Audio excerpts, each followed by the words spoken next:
Bismillahirrahmanirrahim. Assalamualaikum warahmatullahi wabarakatuh. Waalaikumsalam warahmatullahi wabarakatuh. Nah, selamat pagi. Apa kabar hari ini? Baik.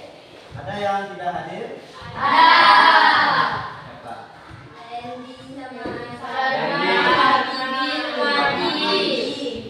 Salman, Anji. Nah, baik. Kita doakan ya yang tidak hadir hari ini, semoga pertemuan berikutnya bisa bersama-sama kita lagi ya. Nah, baik. Materi kita hari ini adalah berpikir komputasional atau bagaimana cara komputer itu berpikir ya. Ada 4 bagian dari berpikir komputasional. Yang pertama dekomposisi, yang kedua adalah mengenal pola, kemudian yang ketiga abstraksi, dan yang keempat algoritma. Sering dengar kata algoritma kan?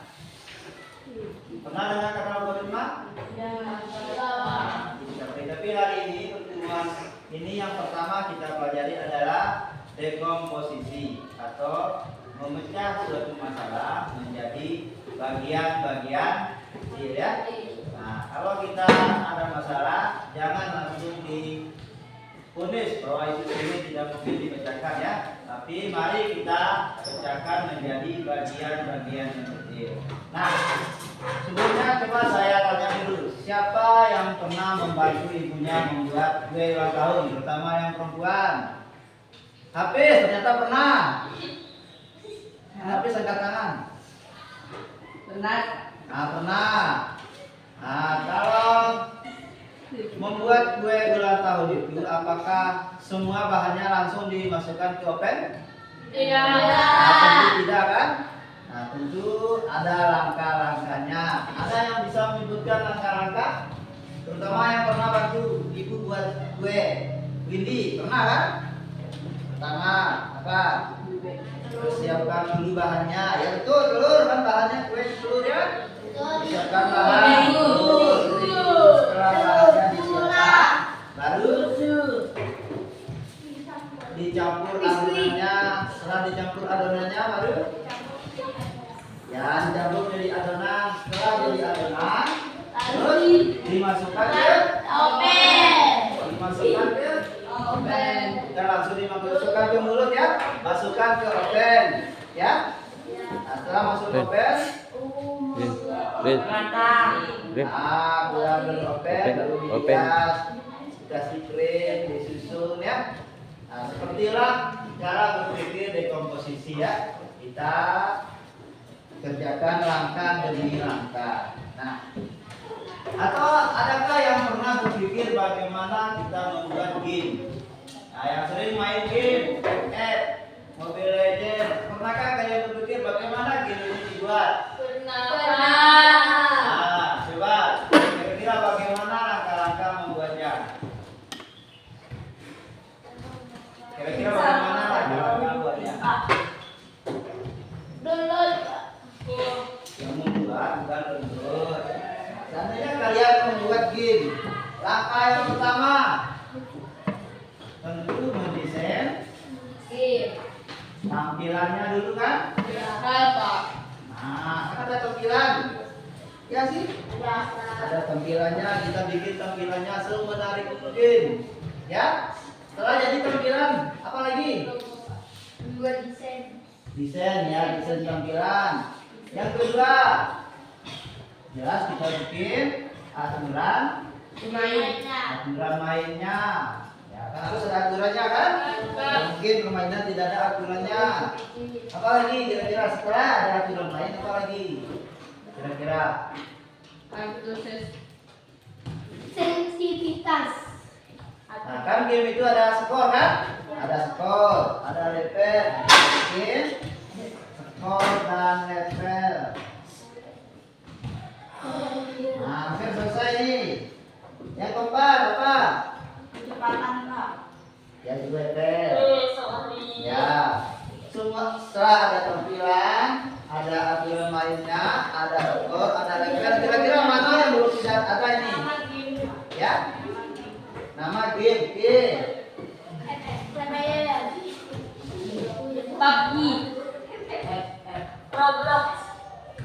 lagi? Roblox. Ini yang penting ini, yang satu ini penting. Kira-kira apa yang belum ada ini? Ada orangnya. Ya. Sudah tahu juga. Nah, tunjukkan karakter, boleh. Apa lagi? Emot Pak. Yang apa lagi yang belum ada?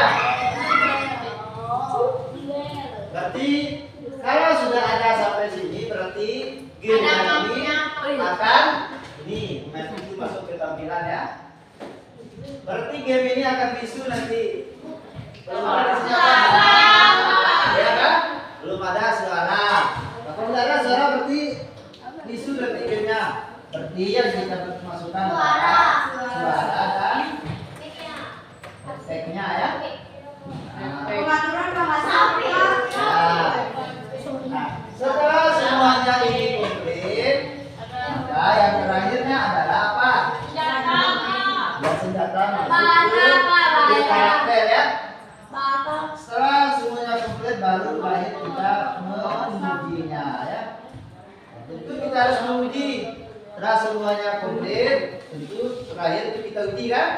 Apakah bisa berjalan sesuai dengan harapan atau tidak kan? Harus kita uji sebelum kita masukkan ke Play Store misalnya, baru bisa di-download, ya kan? Nah, langkah seperti inilah yang dimaksud dengan dekomposisi ya.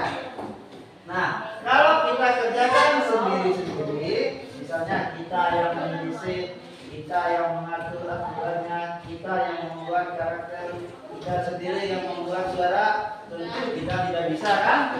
Bisa, tapi akan kewalahan, kebingungan kan? Tapi jika semua langkah ini kita bagi, misalnya kita diisi tampilannya, misalnya yang diisi tampilannya tidak, aturan lainnya ada, misalnya, tentu akan lebih mudah kan? Tentu akan lebih mudah. Maka begitulah cara berpikir dekomposisi ya. Kita pecah masalah-masalah besar menjadi langkah-langkah kecil. Nah, kemudian adakah yang pernah berpikir menjadi detektif? Pernah berpikir detektif? Conan. Pernah? Atau detektif? Benar. Apakah detektif Conan langsung bisa memecahkan kasus? Iya. Bagaimana dia memecahkan kasus? Ya bisa delik. Ini Pak. Meneliti. Deliknya. Nah, tentu menyelidiki hal yang kecil seperti jejak, ya, jejak kaki, jejak tangan, melihat apa? Melihat CCTV, misalnya ya. Nah, begitulah kita selanjutnya berpikir ya. Tidak langsung menunjuk bahwa itu benar atau salah ya. Kita harus mencari tahu dulu dari hal-hal kecil baru bisa kita simpulkan.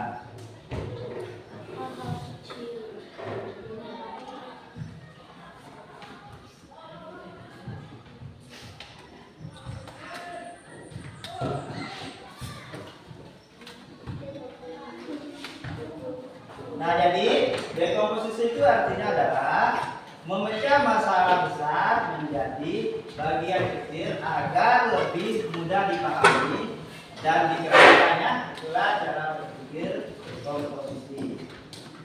Nah, atau jika kita ingin membuat sebuah pentas seni kelas ini, kira-kira bagaimana langkah-langkahnya? Apakah langsung langsung tampil di depan? Ya,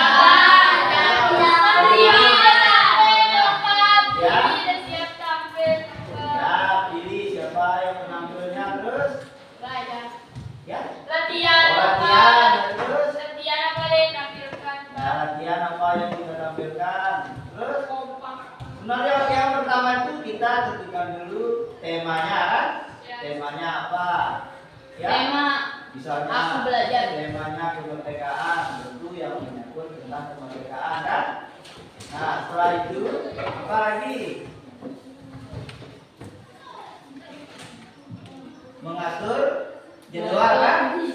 Kan harus ada jadwal. Kapan bisa nampil, ya? Nah, begitulah cara berpikir dekomposisi. Nah, saya punya game ya. Saya minta siapa yang menjadi relawan nanti 2 orang. Kita akan coba bermain game robot. Ya, jadinya kalian membuat robot nanti. Kira-kira perintah apa yang akan kalian masukkan nanti ke dalam robot kalian. Siapa menjadi sukarelawan 2 orang? Ya, yang berdua, Jul dan Iding. Iding, ya Iding. Jul dan Iding. Yang mana Iding? Ya, Jul. Iding. Kan Iding angkat tangan. Ya, Iding. Siapa yang mau jadi robot? Ya. Lalu tanya robot Jul. Coba praktek dulu langkah robotmu. Ada otak. Apakah robot itu jalan seperti ini? Robot itu jalannya lurus ya. Kalau dia tidak diberi perintah, dia tidak akan belok ya. Jalannya kan seperti ini, kaku ya. Nah, kalau dia tidak diberi perintah belok kanan, maka dia baru belok ya. Nah, siapa yang jadi robot? Titin. Nah, jujur, coba perintahkan robotmu mengambil buku ini.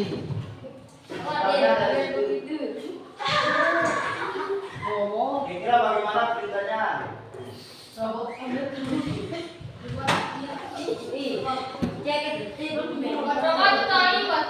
Pernah main game kan? Karena game itu kan ada tata panah, atas, bawah, kiri, kanan ya kan? Tidak mungkin lah main ambil buku itu, kan dia sudah bukti, ya. Nah, game ini saya namakan dengan robot bingung ya. Robot bingung. Nah, kalau perintahnya seperti itu jelas robotnya bingung, ya kan? Robotnya akan bingung, dia tidak tahu mau melangkah ke depan atau ke belakang, kiri, kanan, ya kan? Nah, tujuannya begitu di atas meja saya. Kira-kira perintah pertama apa? Bagi 2 langkah. Nah, bagi 2 langkah. Setelah itu, ya. Apa?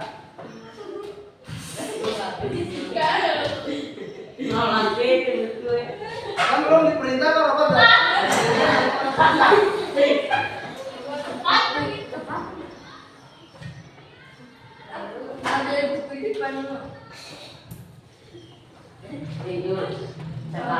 Nah, coba. Apakah perintahnya benar atau salah ini? Belum tepat ya.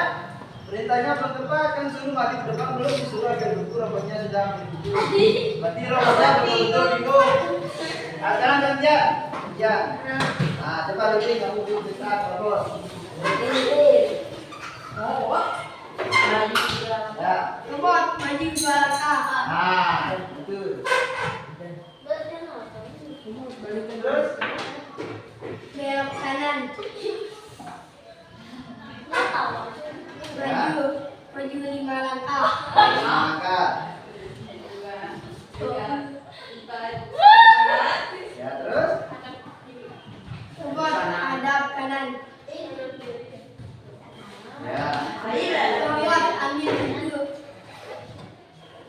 Nah, saya kira seperti itu ya. Ya, Ya, jangan dulu untuk ide saya masuk. Nah, seandainya nanti jika kalian membuat sebuah robot, maka berikanlah perintahnya sedetail mungkin ya. Langkah demi langkah, tidak mungkin tidak hanya dengan satu perintah robot itu bisa berjalan sesuai dengan keinginan kita ya. Nah, itu pernah menggunakan ChatGPT? Pernah. Nah, tentu jawaban yang benar itu tergantung dari apa yang kita tulis kan. Kalau perintahnya kita tulis sederhana, tentu yang keluar itu bukanlah hasil yang kita harapkan ya. Kalau yang kita tuliskan atau promptnya sedetail mungkin, maka jawaban yang keluar akan sesuai dengan keinginan kita. Nah, sekarang coba dituliskan di buku masing-masing. Kira-kira seandainya kalian bikin robot masing-masing. Aktivitas robot Q, misalnya dari bangun tidur sampai berangkat sekolah. Ya, ditulis di buku rangka-rangkanya, misalnya dari bangun tidur, bangun, robotnya bangun. Setelah itu apa? Sampai datang ke sekolah. Ya, tulis masing-masing di buku. Yang gunakan kata perintah ya. Coba. Pergi bangun. Coba kan tuliskan langkah-langkahnya. Dari bangun tidur sampai ke sekolah. Coba. Ya, contoh sederhana ini suruh kalian. Ya. Atau anggap kalian sebagai robotnya. Dari bangun tidur. Robot, ambil nasi saya. Ya, boleh. Robot, ambil. Robot bangun. Robot ambil air. Ya, betul. Lupa tadi. Manggil robot. Tentu jawabannya akan berbeda. Ya, sih? Tentu jawabannya akan berbeda. Robot itu. Ada air, ada jangan di air dong. Ya sih. Ambil nasi, kita ambil ini. Robot. Robot, pijit saya. Nah, coba. Dari bangun tidur sampai berangkat sekolah. Ya. Ya. Ambil kanan dulu. Buat sarapan. 3 menit ya. Saya beri waktu 3 menit. Oh, pindah ya. Robot. Depan dulu.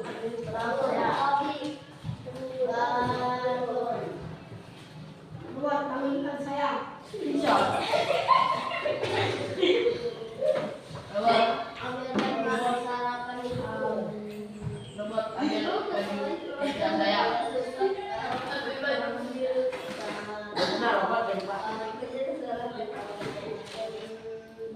Robot, ambil kursi roda saya. Robot, wah kan nih. Robot,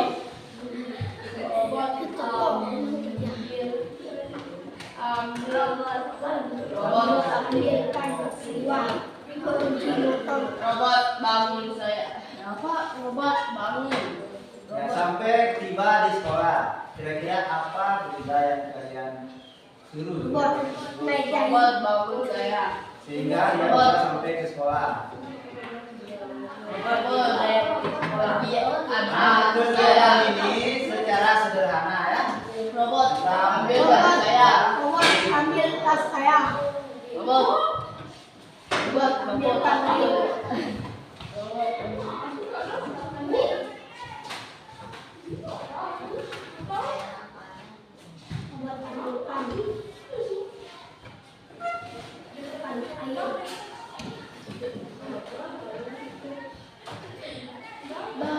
Baju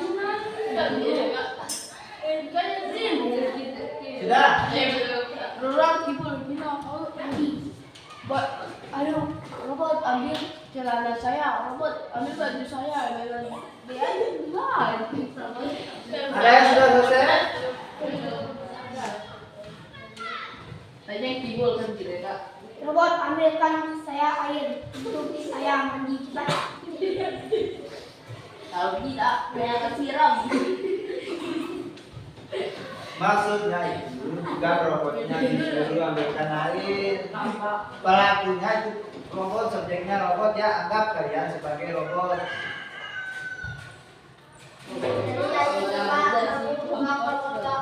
Nah, coba kita dengarkan jawaban Akbar. Ya, Akbar, langkah pertama apa perintahnya? Belum selesai. Astaga. Belum selesai? Belum. Tidak, sudah mengindah. Robot bangun. Nah, maka robotnya bangun kan, terus Robot robot ambil air. Terus robot ambil handuk. Terus robot ambil baju, berarti robot lupa mandi.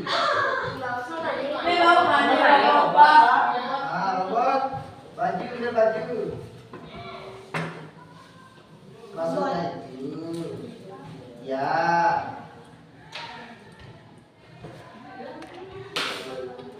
Robot. Membuat bangun. Saya dari Membuat pendidikan kabar saya contoh. Saya Kak, bisa nggak Mas gantikan rumah saya? Nah, misalnya seperti ini ya. Misalnya bangun tidur, kan? Terus ambil handuk. Kan tujuannya mau mandi. Ambil handuk dulu kan? Setelah itu baru masuk ke kamar mandi. Ya kan? Setelah itu di kamar mandi sikat gigi. Sikat gigi, mandi. Setelah mandi Makan. ya boleh makan. Setelah makan Saya makan ambil baju. Ambil. mana duluan makan dengan pakai baju? Tapi Makan. makannya pakai handuk. Iya Pak. Ya? Makan. Ya? Makan dulu baru mandi. Oh, makan dulu baru mandi. Boleh. Terus setelah ganti baju, ambil tas. Ambilkan tas sama sepatu. Nah, ambil tas ambil sepatu. Setelah itu, Berangkat. setelah itu berangkat ke sekolah selesai. Ya? Siram Pak. Robot Selesai.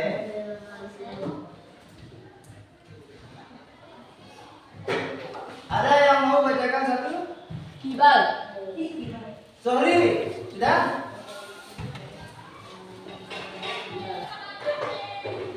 Membuat bangun. Nah, lebih kurang seperti itu ya. Membuat Kita bangun. berpikir dekomposisi ya, berpikir komputasional. Bagaimana sih? Kalau di dalam mesin. Tunggu di situ. Iya, pertanyaan selanjutnya, adakah yang pernah masak nasi dengan rice cooker? Dengan rice cooker. Nah, Suci, pasti tahu langkah-langkahnya kan? Coba sebutkan langkah-langkah. Iya Pak, suka. Ambil beras dulu. Nah, terus Cristiano pergi berasa Pak. baru dicuci. Apa sih Ber? Woi. Apa nama? Apa nama? Nah, coba yang lain deh. Coba tanya dulu Suci. Siapa tahu ada cara berbeda nanti. Sudah sampai apa tadi? Sudah sampai dialog? Nah, sudah. Yang pertama, ambil beras ya. Ya Pak. Ambil lagi. Terus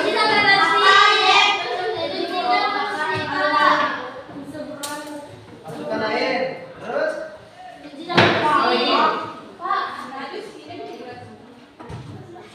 setelah masukkan air terus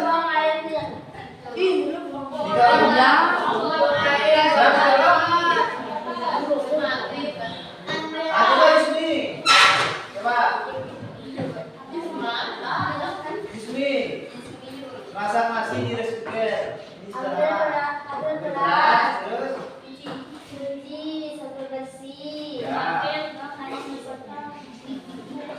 terus setelah berasnya dicuci, nah, masukkan ke rice cooker digoreng. Colok, sudah colok. Tidur.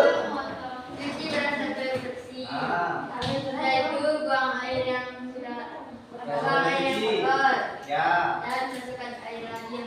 Ya, terus. Ya, terus.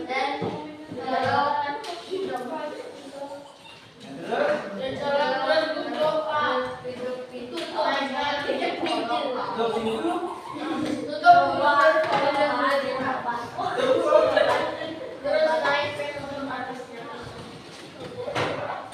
Masih ada yang kurang. Yang pertama, cuci beras dulu kan. Tambahkan air.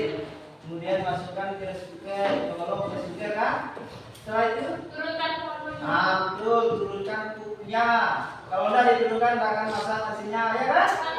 Nah, ada lupa ya, lupa. Anda akan masak kalau udah ditentukan cukupnya. Setelah itu tinggal kita tunggu, tinggal tunggu matang kemudian sajikan. Ya.